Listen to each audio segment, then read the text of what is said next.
wrestling fans? This is Bobby Rossi, and I'm about to get wild with Don Kincaid because we're all about steering the pot.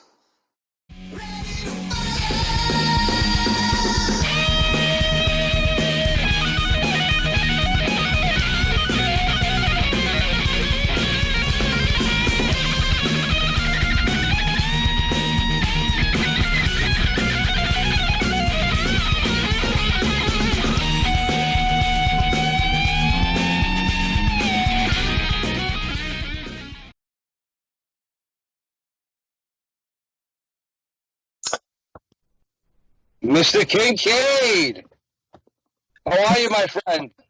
Look at who I got. This is Third Pot with Don Kincaid and my very special guest, my man, one Bobby Rossi. What's up, my friend? Mr. Kincaid, how are you doing, my friend? I'll tell you, seeing that beautiful face of Bobby Rossi has totally made my day, my man. How are you today? You know what? Amidst all of the statewide shutdowns and things being somewhat scarce, I'm doing as okay as I can be. Checking in on my family, checking in on my friends, and everybody's okay for now. I'm doing okay. I've got everything I need. I've got a bit more time on my hands than I'd expect with all the shutdown type stuff, but I'm okay, dude. Well, I'm glad to see you. I'm glad to see you're well and everything's good. I noticed that you are sitting in your car. Have you been quarantined to your car? What's going on, man? I'm quarantining myself to the car, Don. I've had enough of the four walls, you know. I can't have friends over, can't be over friends' houses. I've caught up with friends in this car, you know, just practicing the social distancing, you know. So we might pass up back and forth through the window, but it's at least 6 feet away. But all jokes aside, I needed a change of scenery, man. I can totally feel that. Yeah, I mean, I'm with my job, we are considered an essential business, if you will, because we do the takeout and delivery stuff. So yeah. I'm out on the roads doing the thing. So I mean, I've been dodging the COVID right now.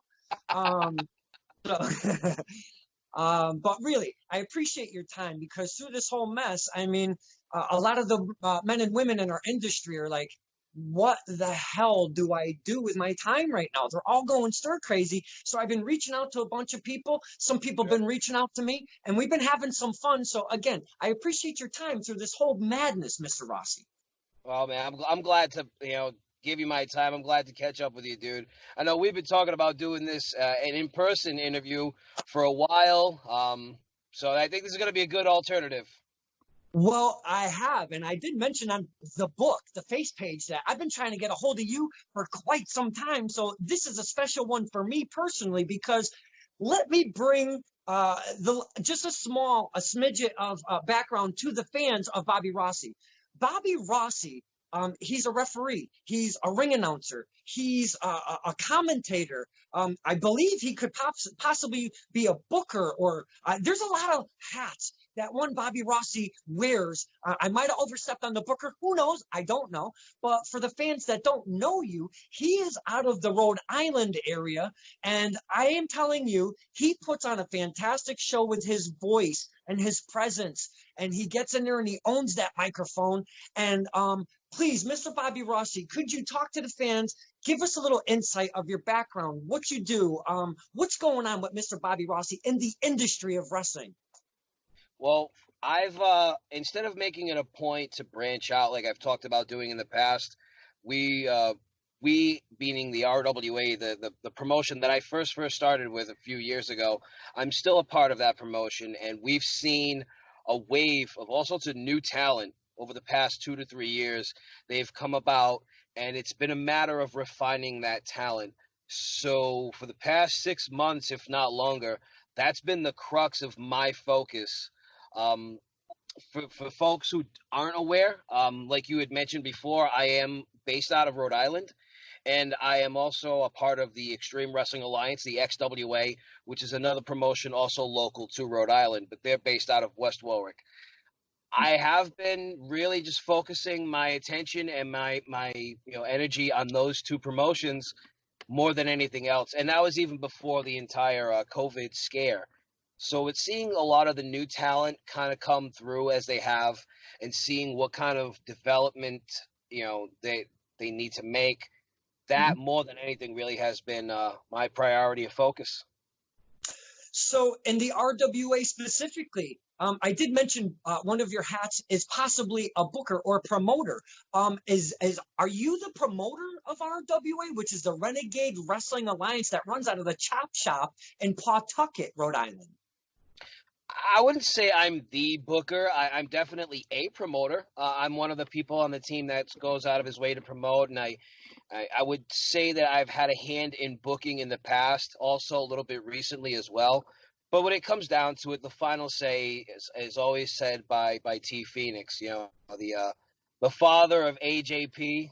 He was notorious before AJP was notorious. He's still running the show at the RWA, but that's somebody that I've grown very friendly with over the years. So I feel as if we work together as a team. I have like you said, I wear a lot of different hats, and I have a very unofficial job title there. I do assess talent, those who are looking to make the next wave in their career. So we make it a point to he's booking and he's doing a lot of the creative stuff, but I'm the one that's kind of assessing to see where people are and what their next moves could be, along with a few other folks from behind the curtain. At the XWA, I do not have that role whatsoever. I am primarily an on-camera personality. I am the voice. I am part of the broadcast team there. And it was at the XWA that I was able to really, really develop my own sense of talent as a voice. In a matter of 2 to 3 years, I had the chance to call some amazing matchups and work with people that I probably wouldn't have had the chance to work with otherwise. So it's been very how do I want to put this? It's been a very varied sense of experience between those two promotions in Rhode Island, and that's why I've been focused on that more than branching out more than anything, because there's a new wave, there's new blood at the RWA, there's new blood at the XWA, and we're really looking forward to showcasing all of that talent. I have to say I miss dearly both Chop Shop, which hosts a multitude of promotions, RWA being, one of the ones that come through the Chop Shop, and XWA. That XWA event center is set up so amazingly, and I haven't been there in quite some time, and you guys have done some revisions and improvements up there, and it is looking absolutely fantastic up at the XWA Center. And you did mention that you are part of a commentary team. Could you tell us who your partner in crime is at the XWA Center, please, sir? Well, I have two. All right, my first partner in crime is Bob Whitney. He is Mr. Thursday Night. All right, he is the undisputed, reigning and defending host of Thursday Night Throwdown. And alongside us, we have Mr. John Roy. He is another man who wears a lot of different hats. I'm sure you might have seen him in the midst of your travels. He gets around, and he is just an all-in-one producer. I mean, he's a producer, he's a sound guy, he can referee as well, but his niche is really behind the camera and behind the scenes. But he's an incredible commentator. He's really come into his own over the past year, and on Thursday nights, that's who I primarily work with. I notice the XWA, they have their bigger shows where sometimes they can't endure the crowd that is sustained, so they have to move to a bigger place. And those bigger shows, you have resolution. Resolution. You have to say that one very specifically. That's like the WrestleMania of XWA. Am I correct to say that? Yeah, that's spot on, man. That's our biggest show of the year. It is definitely our mania.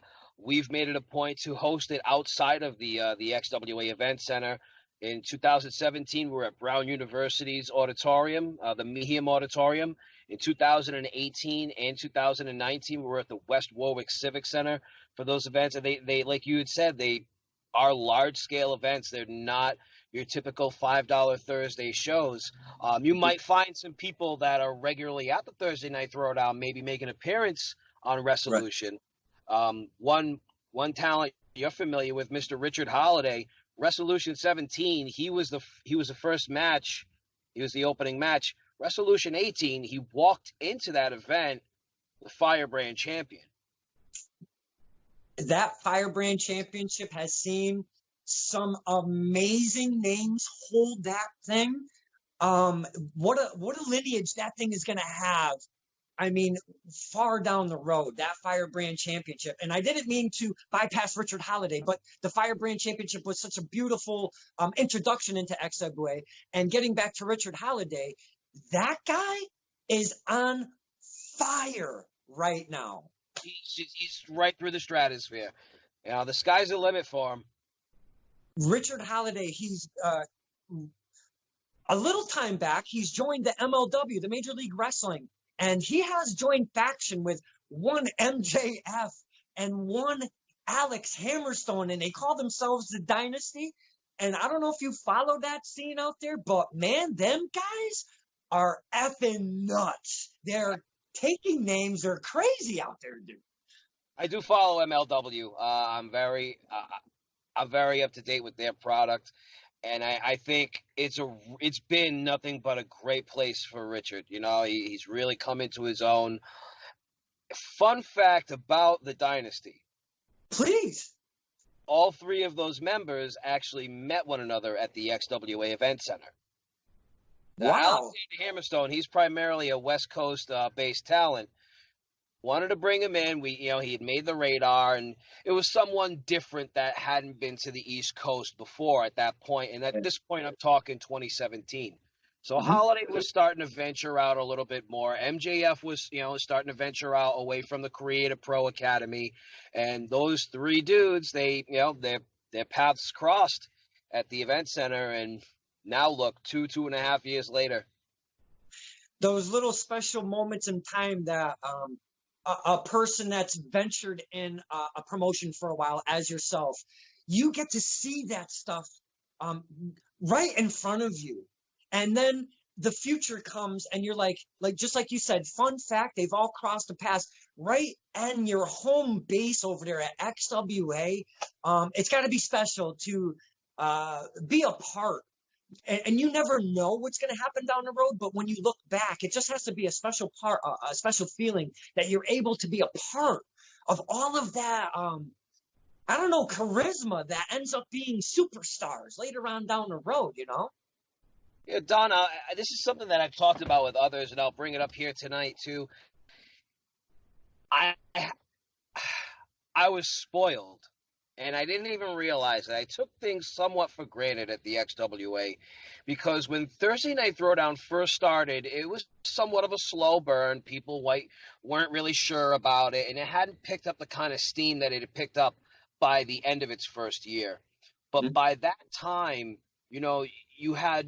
we had all these different talents from different parts of the country, from the South, from the West Coast, from Canada, even some international talent. They all made their way to the event center. And I personally, I feel as if I got spoiled because now if I look at the list of names that were there in 2017, 2018, even parts of 2019, I got to venture far and wide to go see them now. I don't have the ability to call these matches, to call the action of these talents as I once did.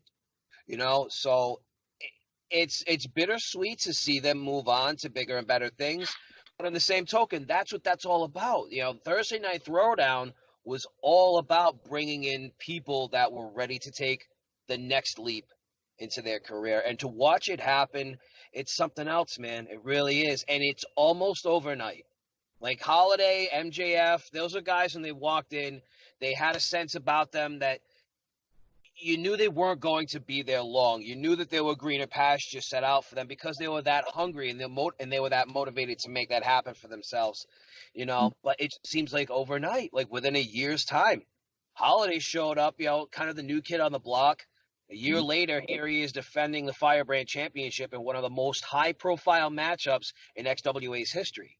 That multi-man ladder match for the Firebrand title is something that people look forward to every single year, every single resolution. And Holiday's been a part of that. And he's gone on to bigger and better things. So to watch that happen, and I like to use him as an example because he's an example that you're familiar with. To watch it happen, to see it take place, and to know that our little promotion in the middle of West Warwick has that much of a contribution to the bigger scale, it does mean something to me, and it is something that I'm embarrassed to say at one point I did take it for granted, but I'm not too ashamed to admit my faults either. Well, I can appreciate everything you just laid on us because I want to go back. I want to mention a couple names. I want to go back to Alex Hammerstone because you did mention that he's on the West Coast, and I was familiar with him. But when we heard that he was coming to the XWA Center, this was a very rare East Coast appearance. And for you guys to get him on your card, we as fans were absolutely shitting ourselves. So when he came in and we're watching this match, there was a chant, and I hope you remember this. There was a chant that we started giving him, single H, single H. I'm telling you, that has stayed to when we see clips of Hammerstone that we run on Center Ring, we still call him single H. And it is all run from that night at XWA Center, man.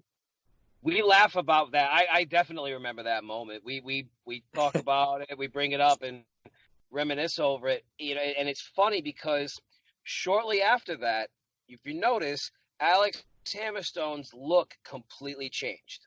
It seemed as if the crowd, being the XWA crowd, they were going to try to hijack the show, try to make the guy, shaking his boots, and he owned it.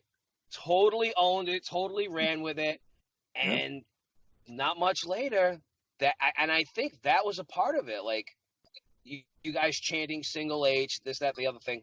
I think it prompted him to change up his look because for every bit of talent that he had, he just looked like every other wrestler out there. Right. Now, it seems as if he's got his own unique thing going, and it couldn't have been one of the best. It probably was one of the best things that could have happened for him. Absolutely. And for those that aren't familiar with Alex Hammerstone, the dude is chiseled out of stone, literally. He has this beautiful long flowing hair. He looks like a god, and I can't stand him because the babes are just like he's a babe magnet, period. But now he has refined his look, as Mr. Rossi said. His hair is very different. It's very shortened. He dresses differently. He carries himself a little bit differently, but it's changed him to the better because it made him a little more, I think, camera ready even more. If I could say that.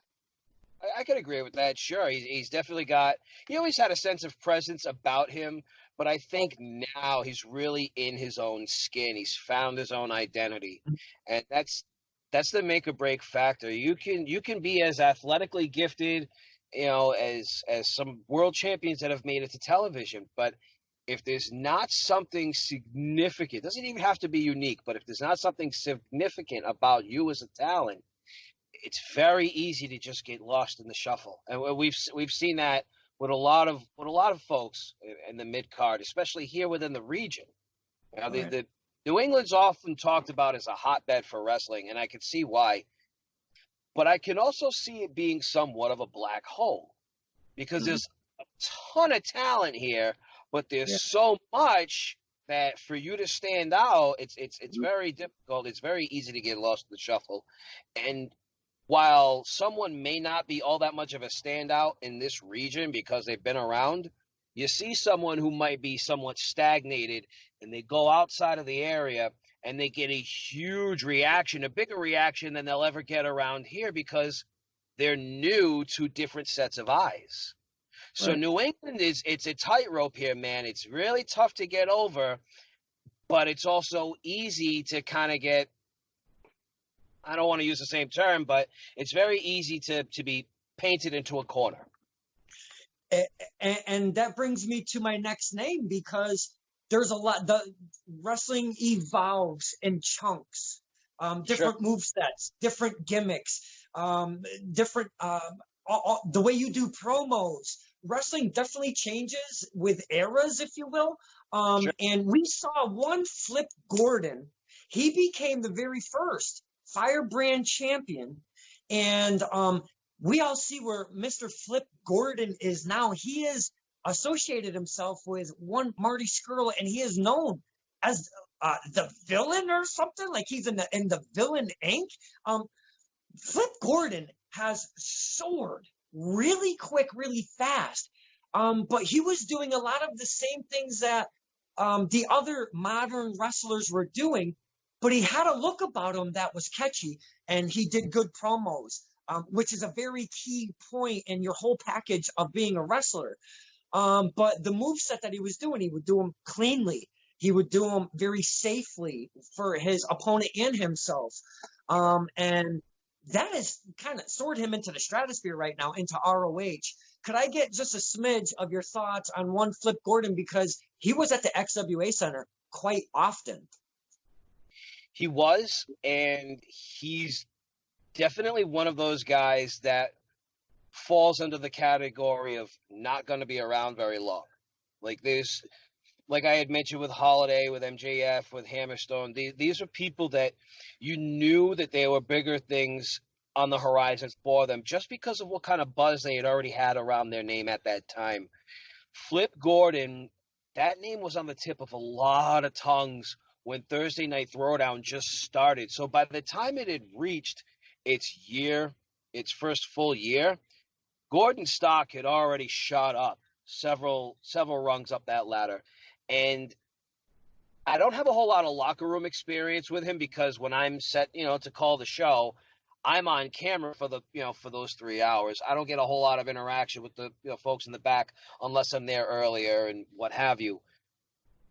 Gordon always had like a laser focus. He's personable and he could, engage in small chat and what have you. But when it came time to do his job, he was there. He was always 110%. So it's very easy to say, well, yeah, sure. Look at his talent. Look at what he does in the ring and look at his physique. Yeah, it's very easy to look at that. But he has the mindset for it too. He's not easily swayed. And I think that's something that a lot of aspiring athletes and a lot of aspiring talents should look at. Because, yeah, okay, Flip Gordon can do some, physically amazing things. He seems to win wars with physics that other people can't. But there are other things about what he does that makes it unique, that make it significant to him. A lot of people throw moonsaults. A lot of people do the high-flying stuff, but there's something significant about his stuff. It sets him apart just that much more. And I think that's the reason why you've seen Flip Gordon just do nothing but ascend. In every show or promotion that he's a part of, every angle, storyline, whatever, it's not a dead end for him. It goes somewhere. And I think it's because he has a lot of shelf life, too. This isn't a flash-in-the-pan type of talent. He's going to be around. And I have to agree with you, dear, because he would do things that we've seen, but again, with his little spin on it, and everybody would chant "Flip, Flip" when he would do something specific, that he made his own. So yeah, I definitely feel that, and it's so fun to see the local men and women that come through the XWA or any of the promotions in our area that make it beyond into the ROH, into the NXT, and so forth. So it's really cool to see Flip go from one stage to another. I could agree with that, man, and it's just, I want to say that it, like I said before, it's bittersweet to see some of these folks move on. But it is our place in the industry, and we're aware of that. Like some people want to get to XWA, but in all actuality, you don't want to get to XWA. You want XWA to be one of many stops, especially if you're looking to get onto television. There are a lot of folks who are stuck in somewhat of like a hobbyist rung where they're working it at VFWs, they're working bingo halls, but they're not really working near television. And those are the names that you brought up. Those are the kinds of talent that you are competing with for spots. So to anyone who's looking to take that next step, to anyone who's looking to, break a plateau within their career, you're going to have to add something to your repertoire. You're going to have to add another, layer to your character. It's a matter of going from A to B. You can't just stay in the same rung forever. And I feel as if a lot of folks here in the area are kind of stuck to that. Okay. So if there's any bit of advice that I could give, travel, because we at the event center have seen I don't know how many different talents over the past 3 years, but the majority of them have moved on to bigger and better things because they continue to travel, they continue to expand their network. Mm-hmm. I know we're kind of stuck on the XWA a little bit, but you're very associated with it. And the XWA, for those that don't know, like Mr. Rossi said, is in Warwick, Rhode Island, or West Warwick, I'm sorry. And it is a training facility, not just an event center, but it's a training facility. And could you please tell the fans who runs the show as trainers up there? And it's not called the XWA Event Center when it's in a training mode. What is the name of the training facility? And tell us, please, who runs this show? Well, Thursdays, Mondays, Wednesday nights, and on Sunday mornings, there are classes run by the Kingdom, and that's why XWA is called it the Wrestling Kingdom. On those nights, your head trainers are Matt Taven, TK Orion, and Vinny Marseglia. Those are some of the folks that have been working with our talent over the years. That's who's been working with Waves and Curls. I know you've had an experience with Waves and Curls recently. Love Waves and Curls, my man. That is, they are one of the XWA Wrestling Kingdom products. You can thank Matt Taven for them being let loose upon the scene. And I hate to interrupt, but since you mentioned Waves and Curls, Cordell, middle name Cordell, I always mess his first name up. Trayvon, if I'm not mistaken. Yes. He has some video stuff, and what he's doing on a split screen with some of what Matt Taven is doing. Mm-hmm. Wow. He's got so much Matt Taven instilled in his moveset, and it is so crazy to see that. And I'm sorry I interrupted you on there. Sorry. No worries. Taven's a tough cookie. He's not just gonna, oh no, it's okay. He's not the type to coddle you. He is the type of trainer that will do his best to break you down, and then he's gonna build you back up. Trayvon was one of those people that could never stay on Matt's bad side.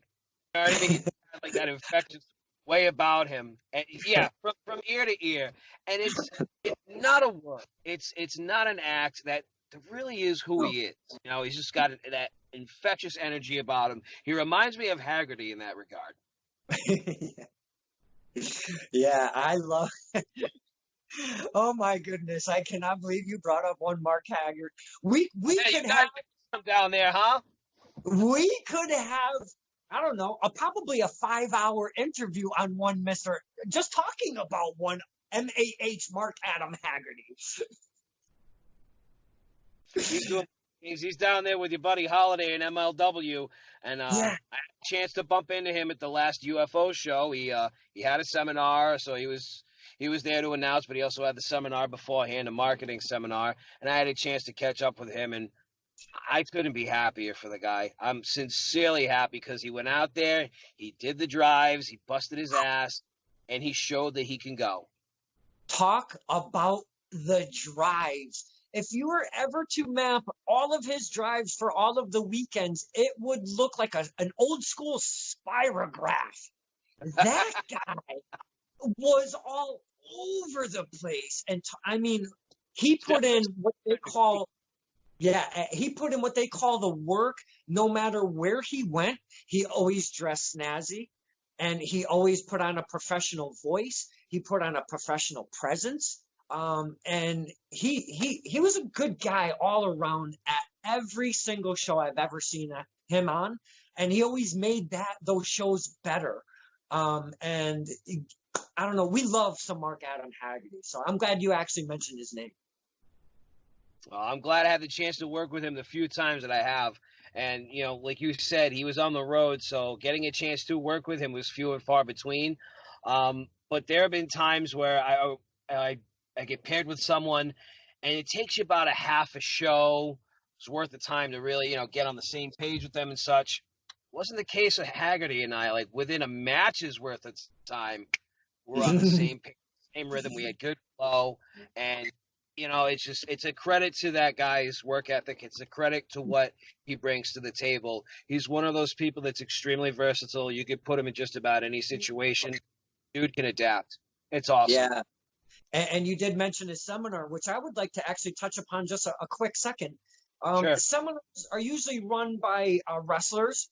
Wrestlers will come in, and you would pay an X amount of fee or dollars to join in on a seminar. And so a bunch of guys that paid would come into a seminar, and they would get the insight, may it be in-ring, psychology, promos, however they brand their own seminars. They always bring a different flavor, each guy.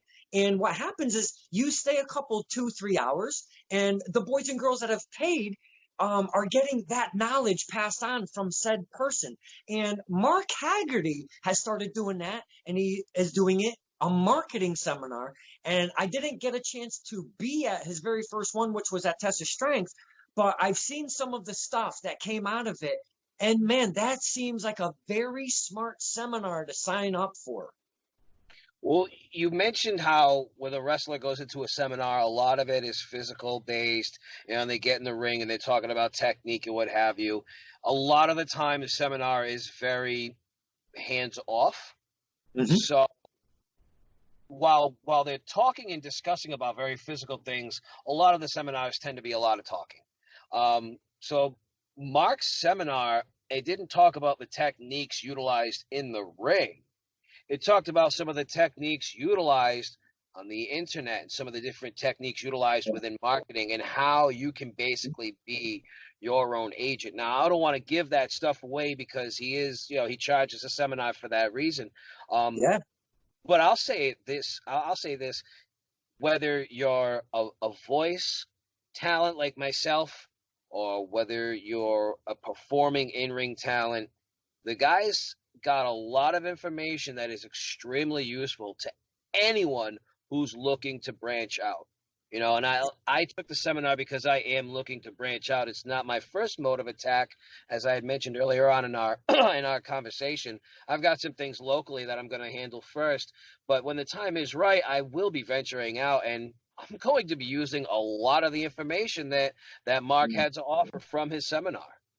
Yeah, he offers great, obviously great knowledge, great because of what he's gone through doing the travels and doing the work.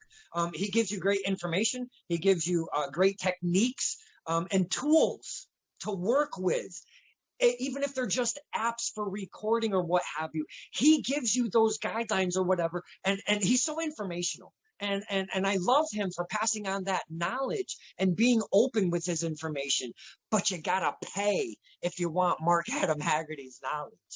Well, he did those drives. He did a lot of shows for next to nothing. He went out of his pocket for a lot of those trips, and now he's at a point where he's dedicating so much time to his craft, so much time to pro wrestling that he really can't afford to be just giving it away, like he was the first couple of years. And I think a lot of wrestlers need to look at Haggerty and look at the success and look at the steps that he's taken along the way. Yeah, okay, the guy might have eaten a lot of crow and done a lot of jobs for next to nothing, but every opportunity that he took led to a bigger one. He didn't allow himself to get comfortable. He didn't allow himself to get stagnant. And a lot of us who are locally based, we have the tendency to do that. So yeah, he may be a voice, and yeah, he may be just an announcer, but that announcer in 3 years' time has done a lot more than some of the wrestlers that I've known for 10. That's very well put, because I know some of the boys and girls out there, they've been doing it for quite some time. And then you see, Mark come in, do his thing, but he did it with, like you mentioned, laser focus. I like to use tunnel vision. Mark Adam Haggerty took wrestling, never been in wrestling. He took wrestling and made it tunnel vision in his life. And boy, did he run with it. And I think all of those points you touched on, if you look at what Mark has done, there ain't no way you can not win at being a wrestler without using his advice and his techniques to get there. Absolutely. Especially now, like we're in an age where everything is interconnected. We walk around with computers and camcorders in our pockets now. That wasn't the case, 15, 20 years ago. Now with so accessible all this technology is, we do have the ability to take more into our own hands and be more of our own agent, be more of our own booker, instead of kind of outsourcing. Because you can outsource and you could source all these different resources, and you could pay to have it done for you. And if you do your taxes right, you might even see some of that money come back at the end of the year when you file, depending on how you keep your records. But in the same token, you could go the long way, and you can make it harder on yourself, or you could take the time. Like right now, everybody's locked in. No one, no one's going out to public assembly, and everyone's going nuts because there's no wrestling. This is one hell of a time for people to rebrand themselves, to reinvent, to maybe take the time to put some digital content out in the interwebs that they haven't been doing before. If you're not going to be able to remain relevant by wrestling, you might as well remain relevant by putting some forms of content on your social media. Well, that brings me to why I'm doing these interviews via Skype now. I was like, how do I connect, especially with the long distance friends that I've met through wrestling? How do I connect with those men and women? But never mind that. How do I connect with the local men and women, because everybody's locked down? So I figured, why not give this a shot? So every time I've reached out to somebody, or they've reached out to me, they're like, well, this is going to be my first time using Skype. And I'm like, me too, my man, me too,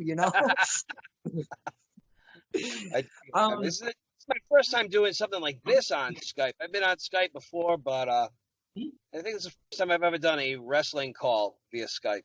Well, when the finished product is done, I hope you enjoy it, because I love all the information that I am getting from one Bobby Rossi right now, because you've got way too much up here to be wasted. I will tell you that, my friend. Now, we've talked about many in-ring personalities.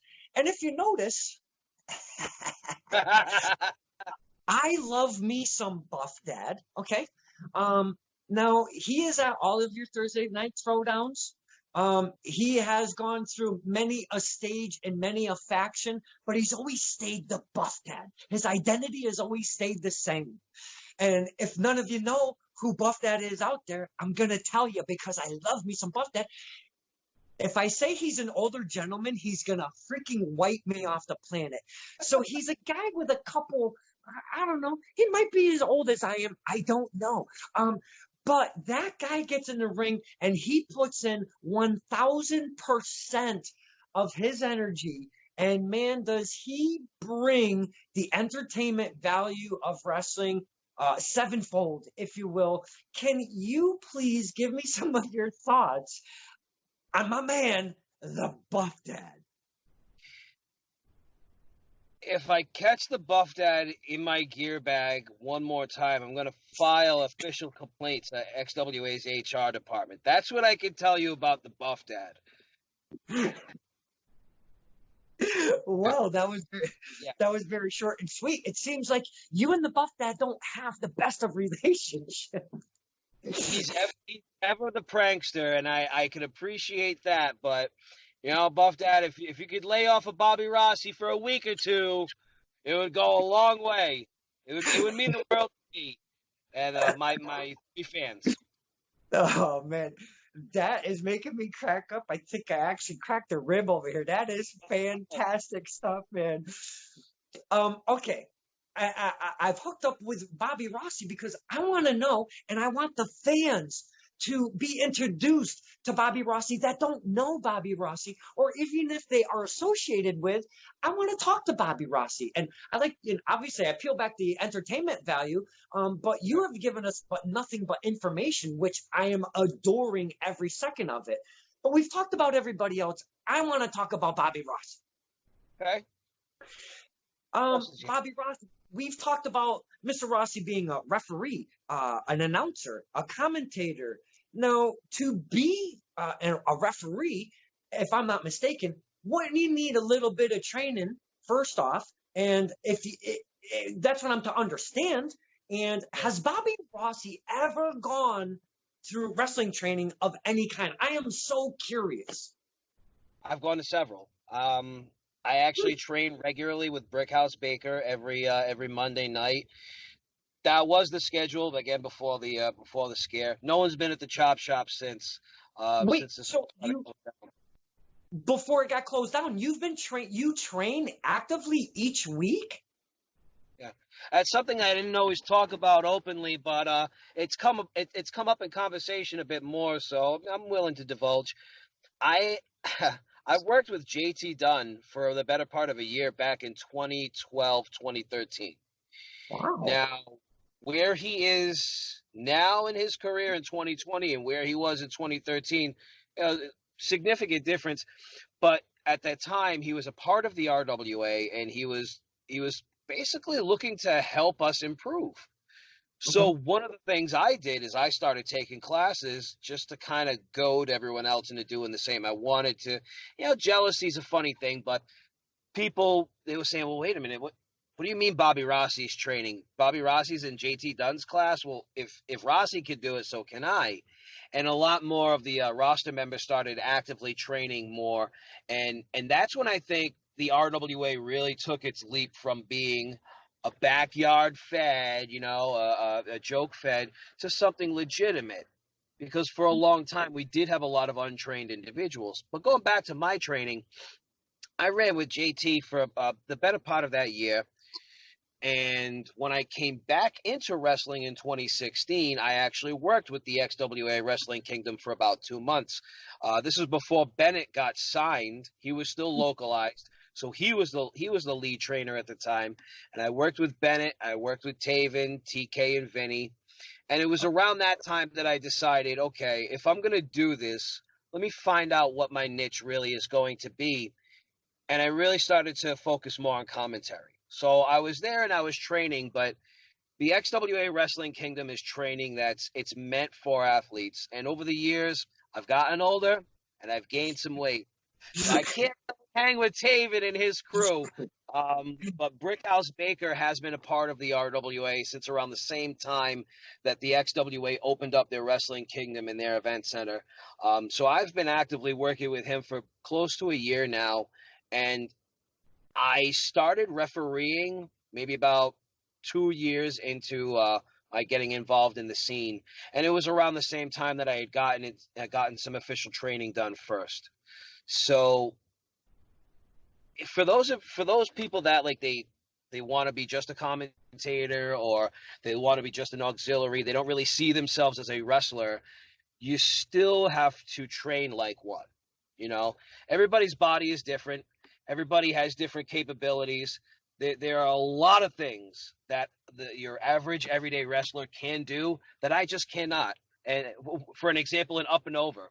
I cannot do up and overs. It's just not possible for me, right? And it looks terrible. So you're never going to see me try to pull an up and over.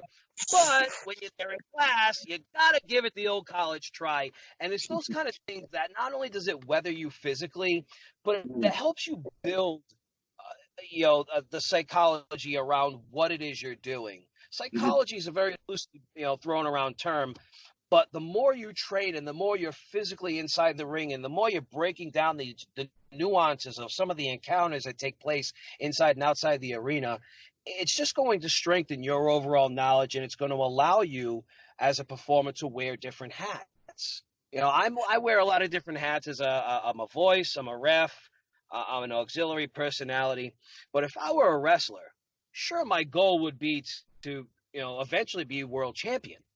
But that's not the only kind of wrestler I can be. I could be a curtain jerker. I could be an enhancement wrestler. Hell, if you're really short on the card, you could put me in a hood, and later on in the show, I could do. So if you're going to be out there, figure out what your strengths are and how you can best diversify yourself, because that's what's going to make you valuable as a commodity. That's what's going to make you valuable as a talent. And yeah, I always wanted to be a wrestler as a kid, and there's still a part of me that has some of that pipe dream, but that's not why I'm in wrestling training. I train with the wrestlers because I know it's going to keep me as fluid and as knowledgeable as possible. Plus, it's a matter of safety. I am a little set back that you actively train on a weekly basis. First off, I didn't expect a commentator, like you said, a commentator. You wouldn't think they would be in training class or whatever. Sure. So that is actually amazing. I cannot be prouder of Mr. Bobby Rossi for doing that. I mean, that's got to be like out of your comfort zone a little bit, no? And you push through that. Yeah, to an extent. It's become somewhat of a comfort zone because I've been doing it for so long, Right. but if I be in a new class with a new trainer and stuff, oh yeah, I would. It's not nearly as comfortable or secure as the commentary booth. That's for damn sure. Well, since you are disclosing that you do train, is there a specific move that Bobby Rossi really enjoys to do in the ring, or a specific, even if it's just a hold? What is Bobby Rossi like when he's in the ring? So some of my biggest wrestling influences are the shorter, stout guys. I loved Taz, and I still do. I have been known to throw a pretty mean suplex. So, yeah, I'm a suplex guy. Suplex City, baby, for Bobby Rossi. I mean, I think Isata would still kick my ass. She's a suplex sweetheart, but I could throw a suplex or two. She could throw like a 5. Oh man, we love Asana. Oh my goodness, we love Asana. Holy cow! There's someone that she started off as a photographer. That was her way into this whole scene. Like, she didn't start training to be a wrestler. She didn't originally have aspirations to become one, Mm-hmm. but by being a part of it for so long, after about maybe a year's worth of taking pictures at shows, she caught the bug, man. And it's amazing what wrestling can motivate people to do. I mean, I think she's a great example. When she started, she was significantly larger than she is now, and I know she had quite a few hurdles to scale in her in getting physically able to wrestle. But she's in the best shape of her life. She's over as fuck. She's the current champion. I mean, again, 5 years ago she was snapping pictures at rings. Now it's a different ball of wax, So nothing is, even if it's not feasible, it's not impossible. You got to stay with it, and you got to have a plan. And everything, you speak so confidently because you've seen these superstars rise from one point to another. I know we're supposed to be talking about Bobby Rossi, and I'm getting right back to it. But since we got on this thing, talk about everybody I work with, it's sad, but it's a commentator thing, I guess. Since we are talking about that motivation and pushing forward, I have seen one Mike Gamble, the American Sumo, locally at Western Mass Wrestling, PvP Wrestling. He's branched out. He's a tag team champion with Chuck O'Neil, Cold Steel Chuck O'Neil right now. And I recently have seen him in a tag team match against Said Waves and Curls. And man, what a great match. It was so much fun. Everybody brought their A game. And I want to speak about the American Sumo, Mike Buckley. You've seen him come up from day one. Please talk about him, please. So Mike has changed a lot physically over the past few years, Wait, but his am I calling him by the wrong name? I am saying Mike Gamble. I have so many names mixed in my brain that I meant to say, yeah, so Mike American. Gable, he's we've all got different names. If you go to Jersey, some people know me as Sal. I don't want to talk about why that is, but that is the case. So, but the American Sumo, Mike Gamble, when he started off at the XWA, he was about maybe about 2 years into his journey as a wrestler. So he had gotten his initial training done, but he was at a point to where he needed to go to the next plateau. So within your education, just like any other school, you've got a beginning school, an intermediate, and then what's considered to be an advanced or a finishing school.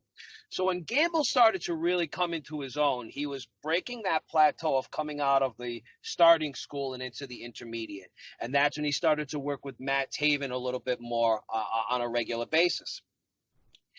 Mike Gamble has lost, since then, he has lost over 100 pounds. He is in probably one of the better shape he's ever been in his life. And for all the changes that have taken place, he's gone from being a VFW wrestler to being a part of NEW, quite possibly the largest promotion of the Northeast. It's arguable to say that, but they put on one hell of a show, and they do big things, bigger things than most promotions do in this area. And that's a promotion that Mike Gamble wrestles for. His head hasn't gotten big. He's still humble. He's still himself. He's still very appreciative of everything that's come his way from his hard work. And that's a person that I'll always fan out. I'll always be a fanboy for Gamble. Doesn't matter, how long I've been doing this or what company I'm working for. In my heart of hearts, and it's all bias, but in my heart of hearts, I want to see him go right to the top. I'm his biggest fan because he never got too big for his britches. He moved on. He went and achieved some bigger things, some larger accomplishments, but he didn't start looking down his nose at people that he started off with. And that's one of the biggest reasons why I am such an American Sumo fan. I feel the love, and we all love one American Sumo. I did want to touch upon him since he is an XWA. I want to see an original. Like, that's his home, if I'm not mistaken. Is that correct? Yeah, he had already been wrestling at that point, but when he changed from just being Mike Gamble to the American Sumo, that was during the first year of XWA's Thursday Night Throwdown. And he was instrumental in getting Thursday Night Throwdown off the ground. He's definitely what we consider to be a Throwdown original, but it was during that time that he made the metamorphosis from being Mike Gamble to the American Sumo Mike Gamble. It was a transformation that took place, and a good amount of it took place at the XWA. A great amount of it took place at NEW. And he's awesome. I fucking love that kid to death, man. I do too. I love everything you said about my man Gamble. Back to one Bobby Rossi, and then I will let you go because I got a knock at the door. I don't know what's going on. There might be. I don't know what's going on out there. So I want to touch upon some Mr. Rossi. Because you can do multiple things in wrestling, if you go to a show and they say, "Hey man, ex referee, he can't make it. What are you feeling tonight? Do you want to get and put the stripes on, get in the ring, and call a match?" Does Bobby Rossi step up to the plate, or is he like, not really feeling it tonight? The only reason why I wouldn't step up to the plate is if I didn't have my gear. And if you're a wrestler, if you do this wrestling stuff, if you're a carny like the rest of us, you always have your gear in the trunk. And it's happened. That's actually how I started refereeing, Don. People, really? They saw that I had nothing to do. They're like, "Hey, do you have a referee shirt?" "Yeah, why?" "Oh, I'm short a guy. Could you?" And it's that kind of availability and accessibility that's going to create opportunities for you. A lot of trainers tell their students, it doesn't matter if you're booked or not. go. Get there early, have your shit in the car, offer a hand. Even if you don't get on the show, you made a friend right there. You made a connection. You've started to network and started to quote unquote branch out. So I mean, I've done that before, and I've managed, to end up announcing. I've ended up on commentary. I've ended up refereeing just because I was at the right place at the right time. That's awesome, man. That is fan-effing-tastic. And those are the opportunities that you take and run with, and you can be in a position in a promotion somewhere. And that XWA, there are some actually the most craziest names that are in our industry have passed through there. And Mr. Bob Rossi, I have to ask you, with the way you've talked through this, where are we at? About 55 minutes now. It only feels like 10 or 15. Wow. How you Bob Evans is a great man for advice if you follow him on the face page. Sure. The way you speak, you seem to have so much knowledge built up, like a Mark Adam Haggerty or whatever. How long have you been doing this? Loaded question. So I started locally. I started in the spring of 2011, and I did it straightforward up until the end of 2013. At that point I moved out of state. I was living in Virginia for about a year and a half, and the nearest indie fed to me was about maybe 4 hours away. During this time, I was concentrating on my daytime career as an information technologist. So wrestling was kind of saddled for a little bit. When I came back to the state of Rhode Island in 2016, in the spring of that year, I got involved again. So I had about a 2.5 year hiatus, but I've been going strong since the spring of 2016. So that will make it 7 years total over the course of maybe 9. Okay. What I like to try to actually get out of everyone I interview, I've probably forgotten it, and I hate to use a same question in everything that I do, but my interest is there enough to ask everybody: the WWE, the ROH, the New Japan, the Impact Wrestling. Do you follow the mainstream product right now, or do you kind of not really get into that? Raw and SmackDown cannot hold my attention. I've tried to watch it, and I end up falling asleep. I really do. I do follow ROH on like a headline basis. Not like I watch every episode, but I do follow what the talent's up to. Especially considering that a few of our hometown heroes are there. The Kingdom. So I'm always keeping tabs on ROH. Out of all the promotions out there right now, the only product that I am avidly following on a weekly basis is NWA's Power. How did I forget that? I'm a huge sucker for throwback stuff in general, like vintage movies, vintage music. But their production and the way they put on a show, the way they put together their matches, I'm in love again. It has a quality about it that the WWF, the WWE hasn't had in years. They're not catering to people like you and I. They're not going to take those cheeky shots at themselves with some Mark style humor, question. You know what I mean? So I do follow, but to say that I avidly watch the WWE's main roster stuff, I really don't. I think what they have going on in NXT US and NXT UK are the best that they have to offer right now. Impact is really cool because they, to me, are like an actual indie. They are through and throughout the country. They're working with all these other indie feds. They're having these versus one-off style shows that you get to see talent like TJ Crawford, on a national platform with them.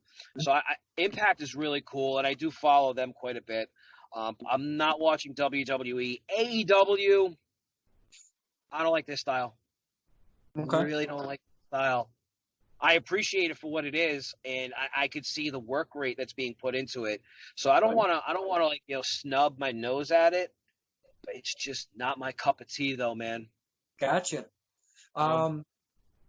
You did mention the NWA, and the first time I had to tune in for the very first episode, um, I was waiting for Dusty Rhodes, Ric Flair, you name any old school guy.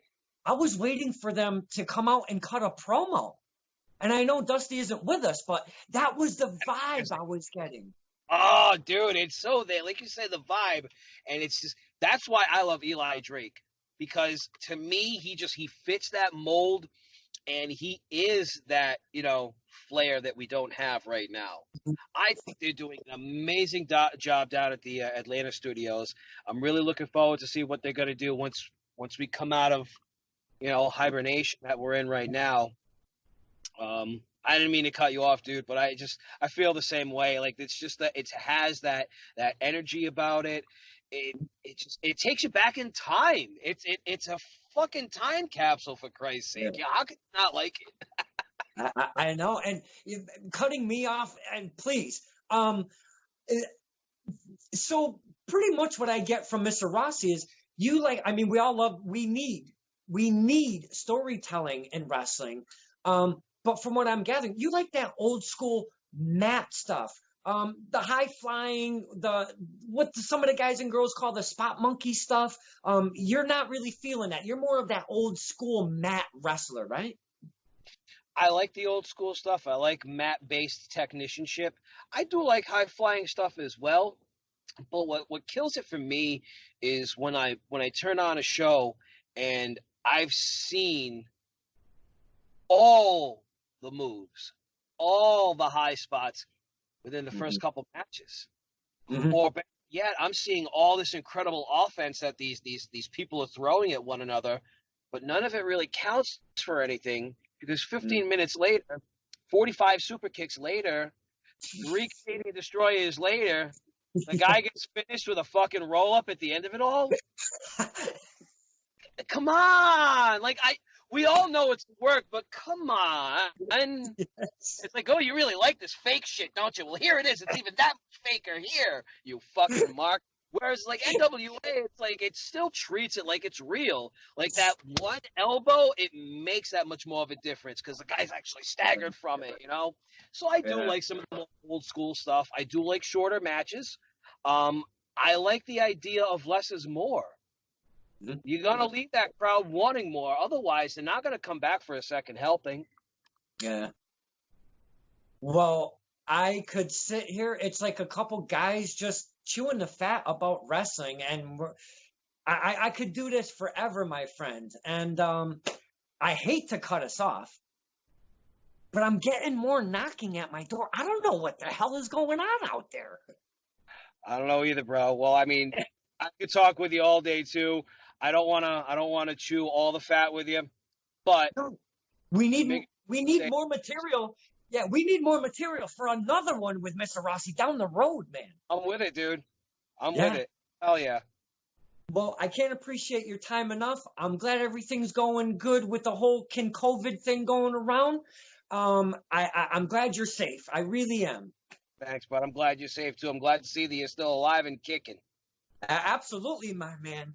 And we're going to end it with this is Stirring the Pot with Don Kincaid and my very, very special guest, Bobby Rossi. Love you, interwebers. Love you, Mr. Kincaid. I'll see you all again, hopefully real soon.